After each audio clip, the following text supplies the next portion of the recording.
کی، جیسے آدمی مر گیا غلطی سے مر گیا، آدمی تو مر گیا، قتل میں تو شبہ کوئی نہیں، مگر رعایت ہے کہ جان بوجھ کر قتل کیا یا غلطی سے قتل، یہ ہمارے بھائی غلطی سے کر رہے ہیں، اگر ان کو پتہ چل جائے شرک ہے تو اسی وقت توبہ کر رہے ہیں۔ وہ بیچارے کچھ تعویلیں کرتے ہیں کہ یہ استشفاء ہے، توسل ہے، تعظیم ہے، ایسے لفظ بنائے ہیں کہ ہم تو وسیلہ ڈھونڈ، ہے غلط باتیں ان کی، جان نہیں اس میں کوئی بھی، بالکل وہی شرک ہے، مگر چونکہ یہ تعویل اور مغالطے سے کر رہے ہیں اس لیے ہم انہیں مشرک نہیں کہتے، کوئی مشرکوں والا فتویٰ ان پر نہیں لگاتے، ہمارے بھائی ہیں، ان کے پیچھے نمازیں پڑھیں گے، ان کا ذبیحہ کھائیں گے، ان کے ساتھ رشتہ ناطہ کریں گے، اصلاح کی کوشش کریں گے ضرور کہ بھائی یہ باتیں تو وہی ہیں جو کفار میں تھی، آپ میں بھی یہ بیماریاں آ گئی۔ جی ٹھیک ہے جی، بہت شکریہ، جزاک اللہ جی، بہت شکریہ جی۔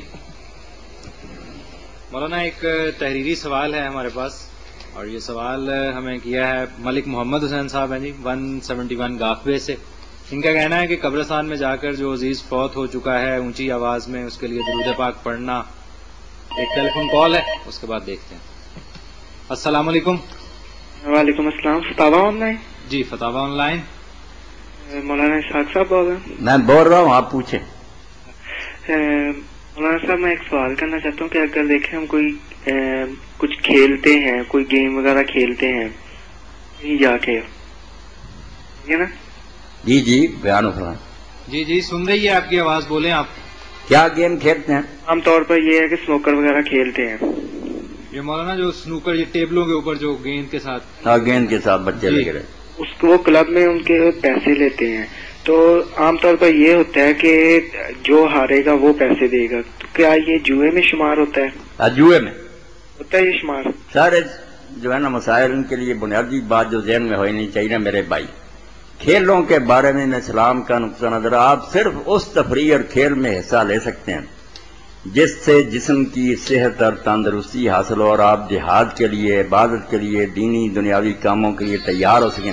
محض وقت گزاری کے لیے کھیل یہ دین اس کو ہضم نہیں کر سکتا، کیونکہ اسلام کے نقطہ نظر سے آپ رہا ہے ایک لمحہ بھی بیکار ہمارے پاس نہیں ہے کہ وقت گزاریں، وقت گزارنے کی چیز نہیں، وہ تو بجلی کی رفتار سے گزرتا جا رہا ہے، ہمارے روکے سے روکتا بھی نہیں، عمر جاتی ہی ہے گزرتی، ہمیں تو اسے استعمال کرنا ہے، اس سے یا دین کا یا کوئی دنیا کا نفع بخش کام وہ کرنا بیکار، ہمارے پاس کہاں وقت ہے کہ ہم گیندوں سے کھیلیں اور وہ بھی جوئے کے ساتھ کہ جو ہارے گا پیسے دے گا، تو یہ لعنت تو جوئے کے ساتھ اور آ گئی، یہ بھی جرم ہو گیا، مگر خود ایسے کھیل ہی گناہ ہے، اس لیے کھیل یہاں ہونے چاہیے جن سے طاقت ہے، حضور نے فرمایا سواری گھوڑ سواری کرو، تیراکی سیکھو، تیر اندازی کرو، ہم تو ایک مشن کے علمبردار ہیں کہ دنیا میں دین کو قائم کرنا، یا اس کے لیے جہاد کے لیے ٹریننگ ہو، یا کوئی جسم اپنے کو ٹھیک رکھنے کی صحت کے لیے ورزش کرے، بھاگے دوڑے، یہ باتیں تو ہیں بیکار، اگر شطرنج کھیلتا رہے، بد ہضمی ہو جائے، قبض ہو جائے، کیا وقت بھی ضائع کرنا اور بالکل آپس میں لڑائی جھگڑے،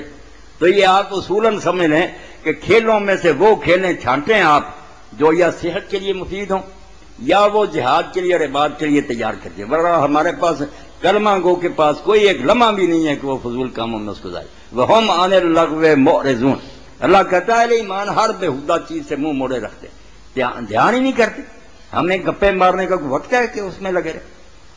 جی ٹھیک ہے میرے بھائی، بہت بہت مہربانی، جزاکم اللہ۔ جی مولانا ملک محمد حسین صاحب کا سوال کہ قبرستان میں عزیز کے فوت ہونے کے بعد درود شریف پڑھنا اور اس کا ثواب صرف اپنے عزیز کے لیے ہوگا یا پورے قبرستان کے لیے ہوگا؟ لیکن اس سے پہلے پھر ایک ٹیلی فون کال ہے جسے ہم پہلے دیکھیں گے۔ السلام علیکم۔ السلام علیکم، آپ کی آواز بہت کم آ رہی ہے، تھوڑا اونچا بولیں۔ السلام علیکم۔ وعلیکم السلام ورحمۃ اللہ، پوچھیں۔ مولانا صاحب سے یہ سوال پوچھنا تھا کہ دعا کا صحیح طریقہ کیا ہے؟ دعا کا طریقہ کون سی بات آپ اس کے بارے میں پوچھنا چاہتے ہیں؟ دعا دیر رات میں جب جی چاہے آپ کر سکتی ہیں، دعا سے بڑھ کر مومن کا کوئی ہتھیار نہیں، اور اللہ کو بھی سب سے پیاری چیز دعا ہے کہ بندہ اس سے مانگتا ہی رہے، یہ دیر رات میں جب جی چاہے کر سکتی ہیں۔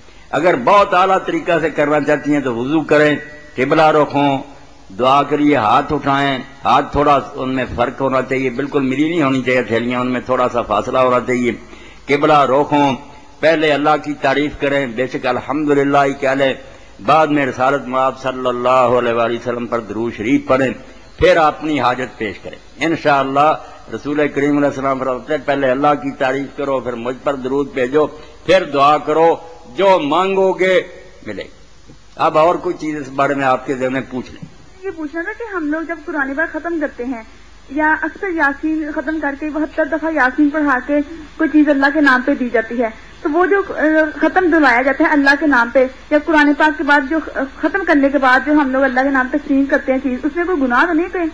نہیں میری بچی، ہر کام میں ہمیں یہ دیکھنا چاہیے کہ قرآن مجید جن پر اترا تھا اور جن کی افساد سے ہمیں ملا، جو کائنات میں اللہ کے سب سے زیادہ برگزیدہ اور محبوب بندے ہیں، اللہ کے رسول علیہ السلام، انہوں نے، ان کے ساتھیوں نے جو کچھ کیا، قرآن مجید انہوں نے بھی ختم کیا۔ یہ جو سورہ یاسین آپ نے کہا اتنی مرتبہ پڑھواتے ہیں، کئی لوگ اپنے گھروں میں اکٹھا کر کے عورتوں کو 1.25 لاکھ مرتبہ لا الہ الا انت سبحان کا آیت کریمہ پڑھاتے ہیں۔ یہ چیزیں بیٹی دین میں کوئی نہیں آئی، یہ دعا کا کوئی طریقہ نہیں۔ آپ خود قرآن شریف پڑھتی رہیں، نماز پڑھتی رہیں، دعا کرتی رہیں، اللہ آپ کی سنے گا۔ یہ اجتماع جو ہے نا دعا کے لیے، حضور کے زمانہ میں کسی نے نہیں کیا، صحابہ نے نہیں کیا، بلکہ فتاوی عالمگیری جو فقہ حنفی کتنی بڑی کتاب، اس میں بھی ہے کہ تراویح ختم ہونے پر جو مل کر دعا کرتے ہیں قرآن، یہ بھی بدعت ہے، کوئی نہیں سلف نے ایسے نہیں کیا۔ یہ چیزیں نہیں ہونی چاہیے، دعا ہر وقت آپ کر سکیں۔ بعد میں جو کھانا کھلاتی ہیں اور کہتی ہیں اس پر ختم پڑا، یہ طریقہ آپ دیکھ رہے ہیں، اگر تو کسی کتاب میں آپ کو ملا ہے میرے بچے کہ اللہ کے رسول نے ایسا کیا کہ کھانا آگے رکھا، قرآن ختم کیا، سورت پڑھی، تو بسم اللہ آپ کرتی رہیں۔ اور اگر یہ چیز نہیں ملتی اور صرف یہ کہیں کہ اس میں حرج کیا، حرج سے بڑا بیٹی کیا ہے کہ ہم رسول اللہ کی سنت سے ہٹ گئے، حضور کا طریقہ نہیں، ہم ان سے زیادہ عقل مند بنے، ہمارے ذہن میں یہ وسوسہ آ گیا کہ آپ کو یہ نیکی نہیں سوجی، ہم زیادہ سمجھدار ہیں۔ معاذ اللہ اس سے زیادہ گستاخی کیا ہوگی؟ آپ پیچھے رہیں، آگے نہ چلنے کی کوشش کریں، کوئی نیا طریقہ نہ نکالیں۔ اگر مل جائے حوالہ تو پھر آپ ضرور عمل کریں، بلکہ میرے تک بھی پہنچائیں کہ حضور نے قرآن شریف پڑھا کھانے پر اور پھر بخشا، تو بہت اچھی بات ہوگی۔ اور اگر یہ نہیں تو آپ کھانا الگ غریبوں کو دیتی رہا کریں، نماز روزانہ قرآن پڑھتی ہیں۔ آپ نے جب نیت ہی دل میں کر لی کہ جو میں پڑھ رہی ہوں اس کا ثواب میرے والدین کو پہنچے، وہ پہنچتا رہتا ہے، اس کے لیے کوئی خاص نہیں پروسیجر کے کچھ طریقہ کرنا پڑتا، بس اس ارادے سے آپ نے پڑھا چلا گیا اس کھاتے میں۔ یہ ختم شریف اگر ملے نہ کہیں کہ حضور نے کیا، صحابہ نے یا ائمہ نے بتایا، تو بتانا چاہیے۔ یہ رسم ہندوستان کے ہندوؤں سے لوگوں نے لے لی، وہ وید پڑھتے تھے کھانے پر، انہوں نے یہ کرنا شروع کر دیا۔ دین میں اس کا حوالہ کوئی نہیں بیٹا ملا۔ ٹھیک ہے جی، آخر میں نا سب سننے والوں کو مولانا صاحب کی صحت کامنا کے لیے دعا گو میری طرف سے بھی۔ آمین جی۔ جی مولانا، قبرستان میں جو پوچھا محمد حسین صاحب نے کہ جائیں اور فوت ہو گیا آدمی، وہاں درود شریف بلند آواز سے پڑھیں پھر اس کا ثواب بخشیں۔ یہ بھائی محمد حسین، قبرستان میں صرف 2 چیزیں جا کر کرنی چاہیے جو حضور صلی اللہ علیہ وسلم نے ہمیں سکھائی ہیں۔ درود شریف آپ گھر میں پڑھیں، مسجد میں پڑھیں، ہر وقت پڑھیں، قرآن مجید پڑھیں، یہ اس کے لیے قبرستان نہیں۔ قبرستان میں صرف 2 ہیں سنت کہ آدمی جائے قبروں والوں کو سلام کہے، سلام سنت ہے۔